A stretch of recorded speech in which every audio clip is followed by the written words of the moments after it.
గారు మీరు మ్యూట్ లో ఉన్నారండి, అన్మ్యూట్ చేసుకోండి. వినపడుతుందండి? వినిపిస్తుందండి. ముందుగా 99 వీక్షకులకి, ప్యానల్లో ఉన్న పెద్దలకి, రాష్ట్ర ప్రజలకి మీకు శుభోదయం. రవికిరణ్ గారు చాలా బాగా చెప్పారు భాష ఔన్నత్యం గురించి, భాష యొక్క గొప్పతనాన్ని గురించి.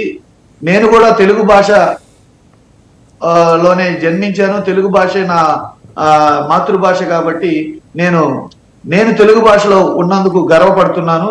అయితే ఇక్కడ జస్టిస్ ఎన్వి రమణ గారు కానీ, రవికిరణ్ గారు కానీ, మీరు కానీ, నేను కానీ, ఇక్కడున్న ప్యానల్లో ఉన్న పెద్దల అందరి పిల్లలు మనం ఏ భాషలో చదివిస్తున్నాం?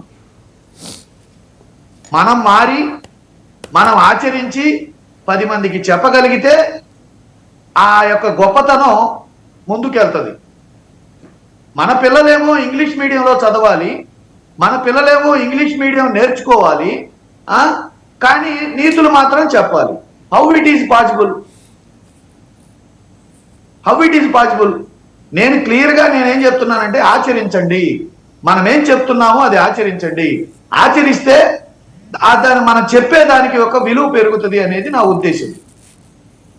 రైట్. ఒకసారి మన ఊట్ల సురేంద్ర నాయుడు గారు, తెలుగుదేశం అధికార ప్రతినిధి, వారు కూడా జాయిన్ అయ్యారు. సురేంద్ర నాయుడు గారు, దీనికి పాఠశాలల్లో కేవలం ఇంగ్లీష్ మీడియం మాత్రమే ఉండాలంటూ తీసుకొచ్చిన జీవో నెంబర్ 585 రద్దు చేయాలని చెప్పేసి రాష్ట్ర ప్రభుత్వానికి జస్టిస్ ఎన్వి రమణ గారు విజ్ఞప్తి చేశారు. పర్సనల్గా ఆయన ముఖ్యమంత్రి గారిని కలిశారు, విద్యామంత్రి లోకేష్ గారిని కూడా కలిశారు. అంటే ఒక చీఫ్ జస్టిస్ హోదాలో ఆయన ఎంత నిర్మోహమాటంగా, ఎంత నిరాడంబరంగా నిన్న మాట్లాడారో మనం చూసాం. ప్రాథమిక విద్యాభ్యాసం తనది అంతా తెలుగు భాషలోనే జరిగింది. అంత మాత్రాన తాను చీఫ్ జస్టిస్ కాలేకపోయానా, లేకపోతే ఉపరాష్ట్రపతిగా బాధ్యతలు నిర్వర్తించిన వెంకయ్యనాయుడు గారు మరి వారి ప్రాథమిక విద్యాభ్యాసం కూడా ఇదేమి తెలుగులో చదువుకున్నంత మాత్రాన ఉన్నత శిఖరాలు చేరుకోలేమనే ఒక భావన నుంచి విద్యార్థుల్ని దూరంగా పెట్టాలనే ఉద్దేశంతో ఆయన ఉద్యమం చేపట్టారు. నిజంగా నేనైతే నా వరకు నేను వారికి సంఘీభావం తెలియజేస్తున్నాను. మీరేమంటారు సార్? ముందుగా మీకు ప్యానల్లో ఉన్నటువంటి పెద్దలకు, అదేవిధంగా 99 వీక్షిస్తున్నటువంటి ప్రేక్షకులందరికీ కూడా శుభోదయం తెలియజేసుకుంటూ, ఇది అద్భుతమైనటువంటి ఇది చర్చ మీరు పెట్టారు సార్. చాలా మంచి చర్చ పెట్టారు. ఇది ఎందుకంటే దేశ భాషలందు తెలుగు లెస్స అనేది నానుడి. దాంతో పాటు విశ్వవిఖ్యాత నట సార్వభౌముడు ఎన్టీ రామారావు గారు ఏది మాట్లాడినా కూడా అద్భుతమైన తెలుగులో మాట్లాడేవారు. ఆయన ఆ తెలుగులోనే మాట్లాడి అంత పెద్ద నటుడయ్యాడు, అంత పెద్ద స్థాయికి వెళ్ళాడు. ఎంతో మంది ఐఏఎస్ ఆఫీసర్లు కానీ, అదేవిధంగా ఐపీఎస్ ఆఫీసర్లు కానీ, ఉన్నత స్థానాల్లో ఉన్నటువంటి ఎంతో మంది అందరూ కూడా తెలుగులో చదువుకున్న వాళ్ళే. నేను కూడా తెలుగులోనే చదువుకున్నాను. అంటే ఈడ తెలుగులో చదువుకున్నంత మాత్రాన ఇంగ్లీషును మర్చిపోమ్మనో, లేకపోతే ఇంగ్లీషును నేర్చుకోవద్దనో కాదు. అంటే ఇందాక వెంకటేశ్వర రెడ్డి గారు చెప్తున్నారు, మనం ఆచరించి ఇతరులకు చెప్పాలా అని చెప్పి. అందరూ కూడా తెలుగులో మాట్లాడిన వాళ్ళే. అందరూ కూడా తెలుగులో మాట్లాడిన వాళ్ళు, తెలుగు నేర్చుకున్న వాళ్ళు. ఇప్పుడు స్కూల్లో అంతా మన చదువుకున్నప్పుడు అంతా కూడా తెలుగు ఉన్నింది కదా, అట్లని చెప్పి ఇంగ్లీష్ వదిలేయలేదు కదా. ఇంగ్లీష్ కూడా ఒక సబ్జెక్ట్ ఉన్నింది. అట్లా లేకుండా మనం ఇంగ్లీషే ఉండకూడదు, మనం తెలుగే ఉండకూడదు, ఇంగ్లీషే మాట్లాడాలా, ఇంగ్లీష్లోనే ఉండాలా అనేది తప్పు అని అందరూ చెప్తా ఉండేది. తెలుగుతో